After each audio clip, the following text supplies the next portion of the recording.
Hello friends, आज का अपना टॉपिक समरूपता ही रहने वाला है। समरूपता में अपन प्रश्नावली 11.3 करेंगे। 11.3 प्रश्नावली से पहले उसकी कुछ प्रमेय हैं वो हल करते हैं। तो पहली प्रमेय है आपकी त्रिभुज। जैसे ये कोई त्रिभुज एबीसी है और प्रमेय में कहा गया है 11.3 में, प्रमेय नंबर 11.3, प्रमेय में कहा गया है कि त्रिभुज के एक आंतरिक कोण का समद्विभाजन करने वाली रेखा त्रिभुज की सम्मुख भुजा को जिस अनुपात में विभाजित करती है वह त्रिभुज की शेष दोनों भुजाओं के अनुपात में होता है। तो आपको क्या दे रखा है यहाँ कि एडी रेखा है वो कोण एक का क्या करती है, समद्विभाजन, यानी कोण नंबर 1 और 2 दोनों कैसे हैं, बराबर है। एडी बीसी का क्या करती है, विभाजन करती है। तो आपको क्या सिद्ध करना है, सिद्ध करना है एडी बीडी बटा बीसी, बीडी बटा बीसी बराबर एबी बटा एसी। दिया क्या है, कोण 1 बराबर कोण 2, यानी एडी भुजा कोण ए का समद्विभाजन करती है, यह आपको दे रखा है। रही बात अब रचना की, देखिएगा इसकी रचना बिल्कुल सिंपल है। क्या करना है, अब वो हम एडी के समांतर कोई रेखाखंड खींचते हैं। एडी भुजा है, इस एडी के समांतर कोई रेखाखंड खींचते हैं।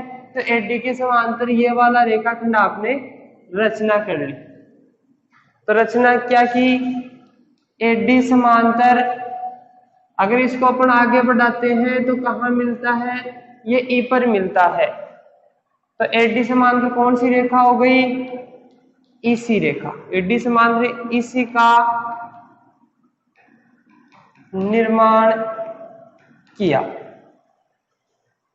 अब बात है इसकी उत्पत्ति की। तो देखिएगा इसकी उत्पत्ति प्रूफ। तो पहले समझिएगा अपन को लिखना क्या है।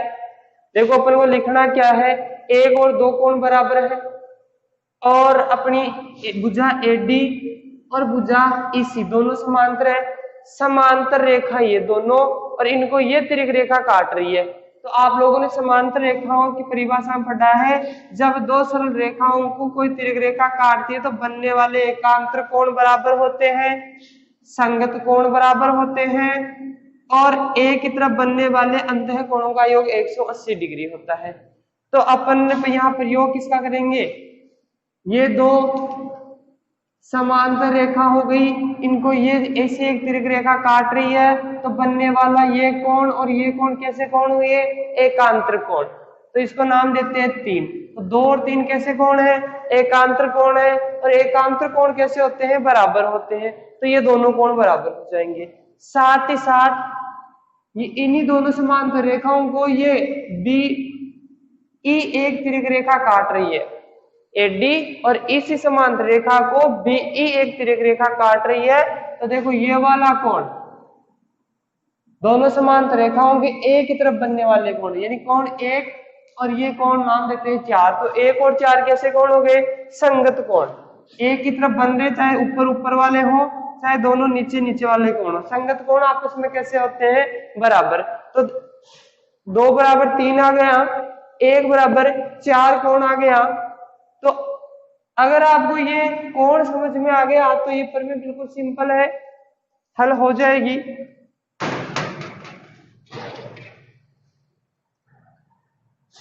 तो आपने कोण निकाल लिए कि ये कौन कौन से कोण आपस में बराबर है और क्यों बराबर है। अब इनको लिखते हैं। त्रिभुज एबीसी में एडी भुजा कोण ए का समद्विभाजन करती है। यानी कोण लिख सकते हैं 1 बराबर कोण 2, ये आपका समीकरण नंबर 1 हुआ। और आपको पता है एडी समांतर क्या है, इसी है। एडी समांतर क्या है, इसी है। तो तथा एसी तिर्यक रेखा है, तो ऐसी तिर्यक रेखा है तो कोण 2 बराबर कोण 3 कैसे कोण है, एकांतर कोण। तो वह कोण 1 बराबर कोण 4 कैसे है, संगत कोण। अगर आप इस तिर्यक रेखा को उठाना चाहो तो हटा भी सकते हो, दोनों को एक साथ लिख दिया। ये समीकरण नंबर 2 हो गया, ये समीकरण नंबर 3 हो गया। एसी व बीई।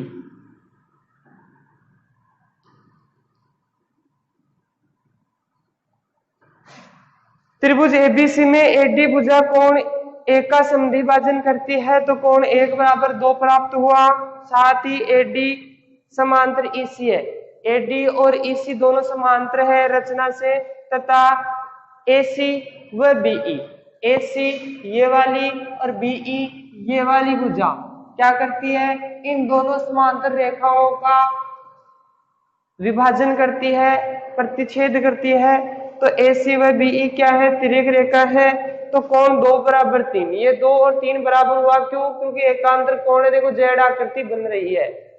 और कोण 1 बराबर 4 संगत कोण है। तो अब इन दोनों का, तीनों सूत्रों का, अब इन तीनों समीकरणों का प्रयोग करेंगे। तीनों समीकरणों के प्रयोग से कौन कौन से कोण बराबर होते हैं, तो देखो 1 और 2 बराबर है, 2 बराबर 3 है, तो 2 की जगह क्या लिखा जा सकता है, 3, और 1 की जगह क्या लिखा जा सकता है, 4। तो लिखेंगे समी 1, 2 व 3 से कौन कौन से बराबर आ गए, कौन कौन 3 बराबर 4 आ गया, क्योंकि 1 की जगह अपन 4 लिख दो, क्योंकि 1 और 4 बराबर है, और 2 की जगह 3 लिख दो, तो 4 बराबर 3। तो कोण 4 बराबर 3 आ गया। कोण 4 बराबर 3 यहाँ है इस त्रिभुज में, ए सी ई त्रिभुज। और आप लोगों को कल एक क्वेश्चन में ये भी आया था, कोण बराबर दे रखे थे, अपने भुजाएं बराबर लिखी थी। आज भी वही काम करेंगे। अगर किसी त्रिभुज में भुजाएं बराबर हैं तो बराबर भुजाओं के समूह कोण कैसे होते हैं, बराबर होते हैं। और बराबर कोणों की समूह भुजाएं कैसी होती है, बराबर होती है। तो लिखो यहाँ बराबर कोणों की सम्मुख भुजाएं भी बराबर होती है। तो कौन कौन सी, कोण 3 के सामने की भुजा तो कौन सी है, एई, और कोण 4 के सामने की भुजा कौन सी है, एसी। ये लो समीकरण नंबर 4। जिस स्टूडेंट ने समीकरण 4 तक क्वेश्चन को हल कर लिया, इस प्रमेय को, उसकी प्रमेय गलत नहीं होगी। अब देखो आगे, अपन ये त्रिभुज लेते हैं बीसीई। बीसीई त्रिभुज लिया आपने, और बीसीई त्रिभुज में ये भुजा इसके समांतर है रचना से। तो देखो इसमें थेल्स प्रमेय लगा सकते हैं हम, क्योंकि त्रिभुज की एक भुजा के समांतर खींचा गया रेखाखंड त्रिभुज की शेष 2 भुजाओं को बराबर अनुपात में विभाजित करता है, यह है थेल्स प्रमेय। तो त्रिभुज बीसीई में आधारभूत समानुपातिकता प्रमेय से, आधारभूत समानुपातिकता प्रमेय से क्या लिखेंगे, बीडी बटा सीडी बराबर ए बी बटा ए बी बटा ए। समीकरण नंबर 5। देखो ए तो रचना की हुई भुजा है, अगर अपन सीई का निर्माण नहीं करते तो ए नहीं आती। तो ए को क्या लिखा जा सकता है, ए को एसी लिखा जा सकता है, ए को क्या लिखा जा सकता है, एसी। तो लिख दिया आपने बीडी बटा सीडी बराबर ए बी बटा एसी। और यही आपको क्या करना था, सिद्ध करना था। तो यह आपके प्रमेय संपन्न हुई।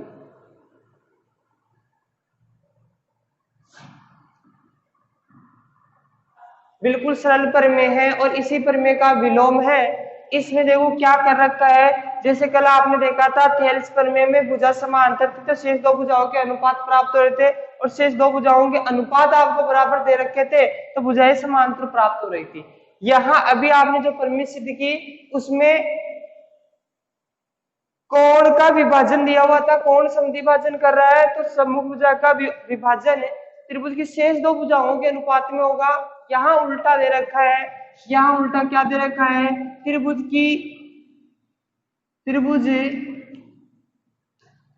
के किसी शीर्ष से खींचा गया रेखाखंड त्रिभुज की सम्मुख भुजा को त्रिभुज की शेष दो भुजाओं के अनुपात में विभाजित करता है। ये दे रखा है, क्या दिया हुआ है,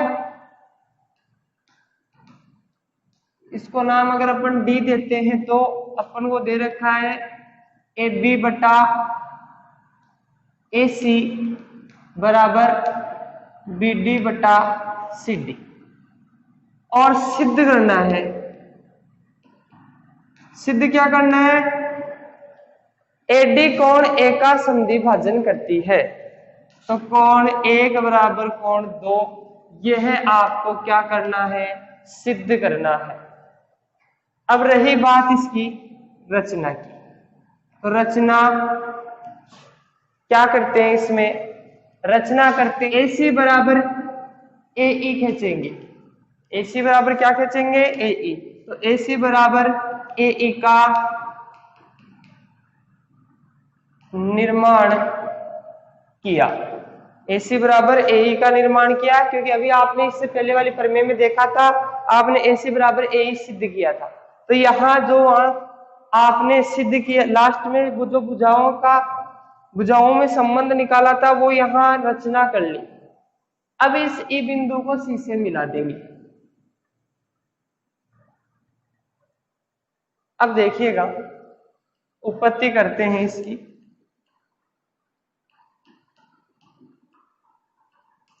उत्पत्ति में समझिएगा पहले कि लिखना क्या है अपन को।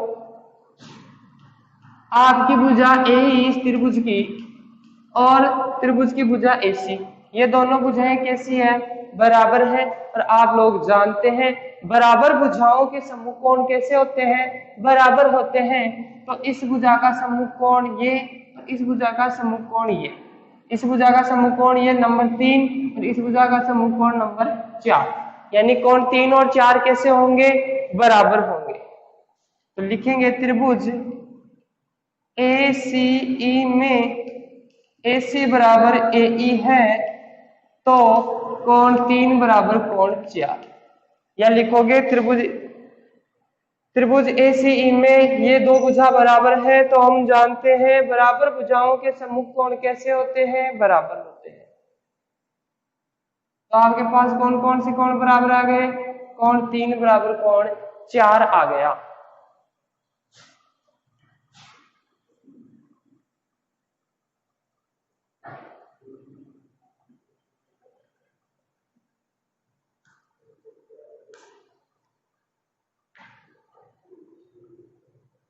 अब ये त्रिभुज लेते हैं अपन, त्रिभुज B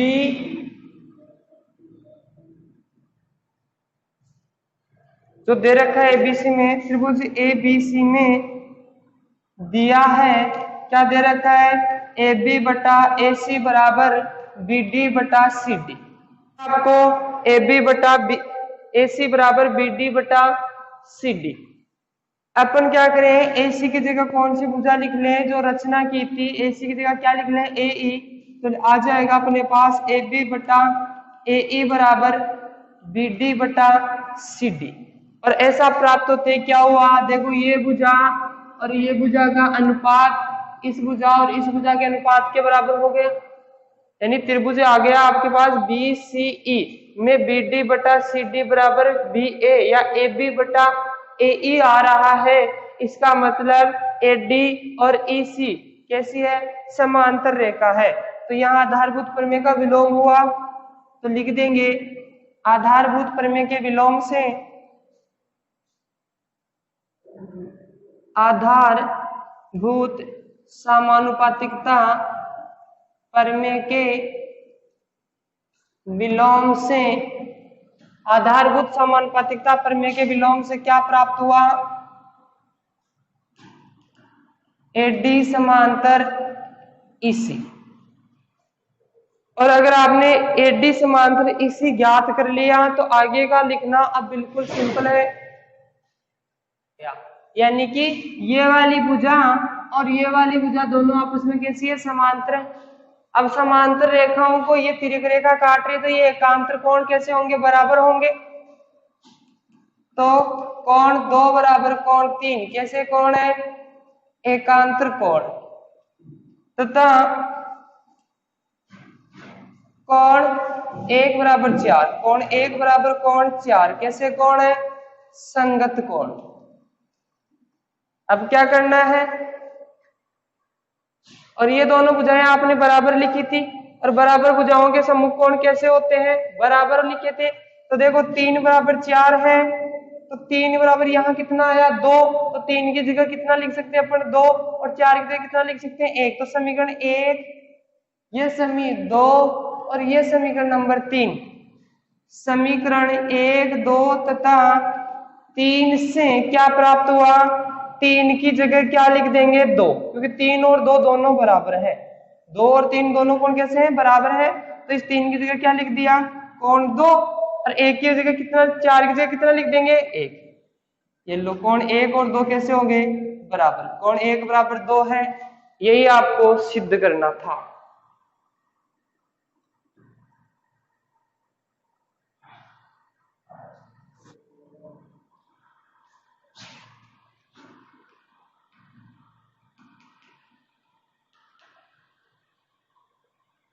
प्रमेय 11.6 दो समकोणिक त्रिभुज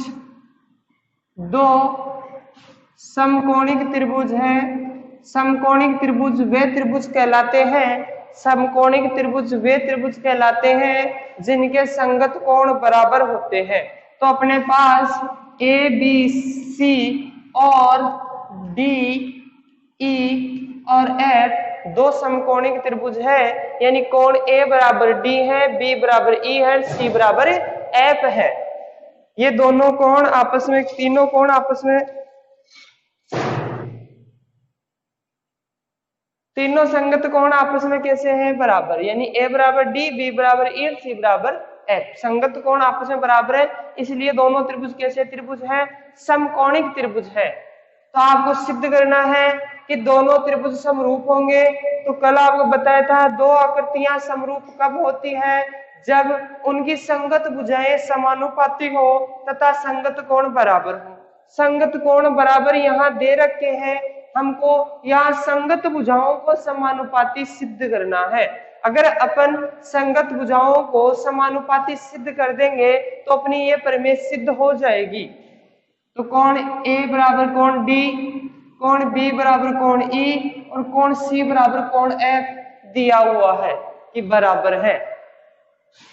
तो प्रमेय में लिखेंगे दिया है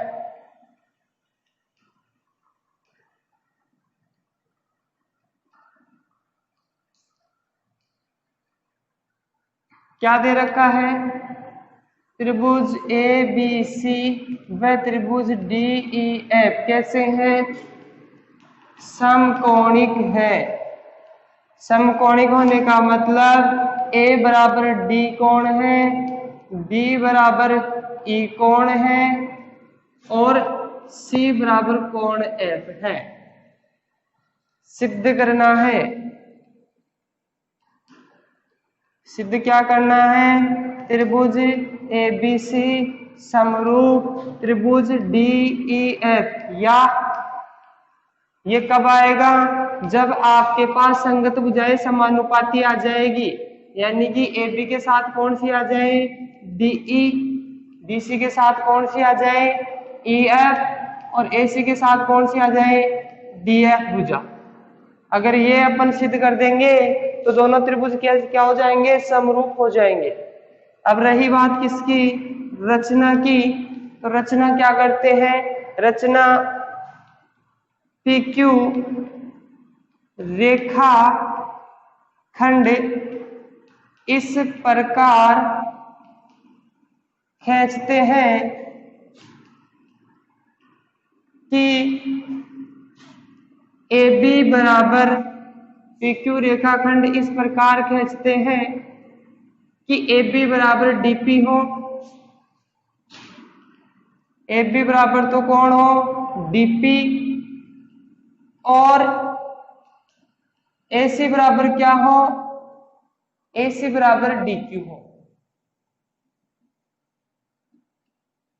ए सी बराबर कौन सी भुजा हो, डी क्यू भुजा। ये हो गई रचना। अब बात आती है इसकी उत्पत्ति की, तो देखिएगा इसकी उत्पत्ति। उत्पत्ति में क्या करना है पहले ये समझते हैं। लिखना क्या है अपन को, ए बी और डीपी बराबर लिखा अपनी रचना से, ए सी और डी क्यू बराबर लिखा रचना से। ए कोण और डी कोण आपस में बराबर है, प्रश्न में दे रखा है संगत कोण है, समकोणिक है तो संगत कोण है। तो देखो एस ए एस सर्वांग समता नियम से ये दोनों त्रिभुज क्या हो गए, सर्वांग सम हो गए। सर्वांग सम त्रिभुजों के संगत कोण कैसे होते हैं, बराबर। यानी बी किसके बराबर होगा, पी के बराबर भी होगा, और सी किसके बराबर होगा, क्यू के बराबर। देखो बी और पी बराबर हो गए, और बी किसके बराबर है, ई के बराबर भी। तो देखो ये दो सरल रेखाएं हैं, इनको ये तिर्यक रेखा काट रही है, एक की तरफ बनने वाले कोण संगत कोण कैसे है, बराबर है। तो ये दोनों रेखाएं कैसी होगी, समांतर होगी। दोनों रेखाएं समांतर होगी तो इस त्रिभुज में डीई एफ में ई एफ समांतर क्या आ गया, पी क्यू, तो यहाँ थेल्सफिर में लगा सकते हैं। तो अपने पास क्या आएगा, डीपी बटा पीई और डी क्यू बटा क्यू एफ। फिर आपको पूरी भुजा चाहिए इसकी, तो ये भुजा बचाना तो समीकरण को उल्टा करेंगे, दोनों पूरी भुजा लाना है तो एक जोड़ेंगे और फिर इसको हल करेंगे, तो आपके पास ये वाली भुजा यानी कि ये वाला अनुपात आपके पास प्राप्त हो जाएगा।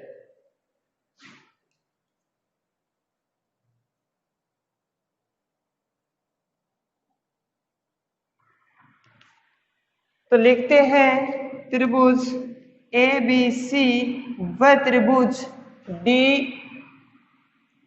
पी क्यू में ए बी बराबर क्या है, डीपी है, ए सी बराबर क्या है, डी क्यू भुजा, और ये कहां से आ रही है, रचना से। क्योंकि ये बराबर कैसे हुई, अपन ने रचना की, उस रचना से बराबर हुई। और कोण ए बराबर कोण डी, ये कहां से आया, दिया है। सर्वांग समता का कौन सा नियम लग गया है, यहाँ दो भुजा और एक कोण बराबर है, तो एस ए एस भुजा कोण भुजा सर्वांग समता नियम से। ऐसे है सर्वांग समता नियम से दोनों त्रिभुज सर्वांग सम हो गए। सर्वांग सम त्रिभुजों की संगत भुजाएं और संगत कोण कैसे होते हैं, बराबर। संगत भुजाएं बराबर होती है और संगत कोण भी बराबर होते हैं। तो दोनों त्रिभुज कौन से, ए बी सी सर्वांग सम हुआ त्रिभुज डी पी क्यू के। ए बी सी और डी पी क्यू दोनों कैसे हो गए, आपस में सर्वांग सम हो गए। तो सर्वांग सम त्रिभुजों के संगत कोण, बी कोण किसके बराबर हो गया, पी के, और सी कोण किसके बराबर हो गया, क्यू के। चाहे तो अपन इन एक नाम देते हैं, इनको दो नाम देते हैं। समी एक व दो से, एक और दो से क्या प्राप्त हुआ, b बराबर ई है और b बराबर p है। तो e बराबर क्या हो गया, p, कोण e बराबर कोण p, और देखो c बराबर f है, c बराबर q है, तो f बराबर क्या हो गया, q।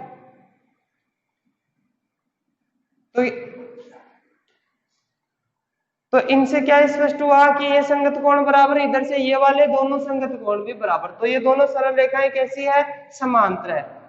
अर्थात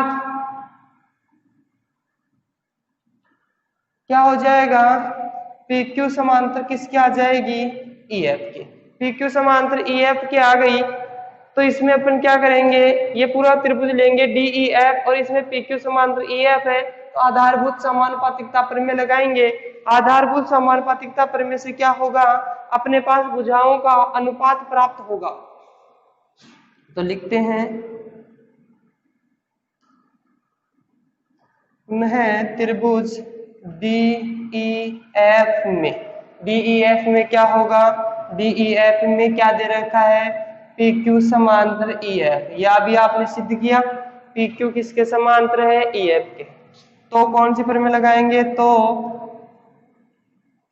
आधारभूत प्रमेय से या थेल्स प्रमेय से, थेल्स प्रमेय लगाओ इसमें तो क्या प्राप्त होगा, DP बट्टा PE और DQ बट्टा QF, DP बट्टा PE और DQ बट्टा QF।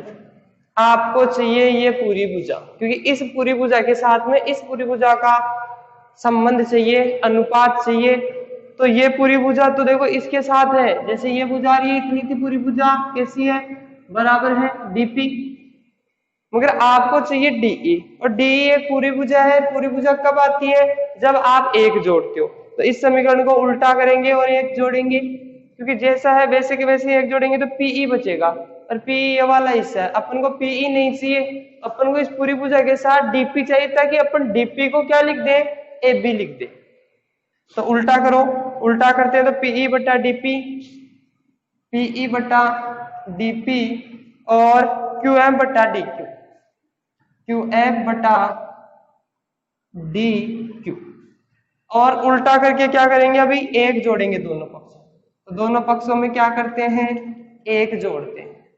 समीकरण को उल्टा करके दोनों पक्षों में एक जोड़ने पर, समीकरण को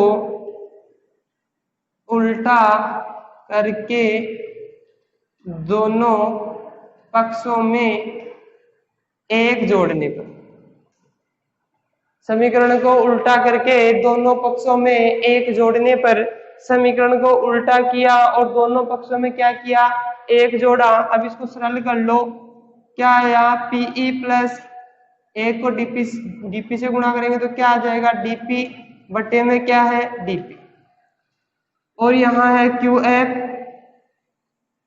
DQ को एक से गुणा करेंगे तो क्या आ जाएगा, DQ, और बटे में भी क्या है, DQ।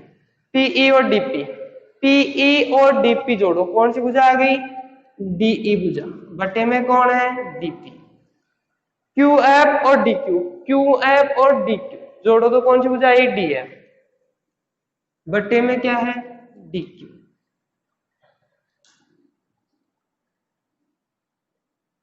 बटे में कौन सी भुजा आ गई, DQ भुजा आ गई।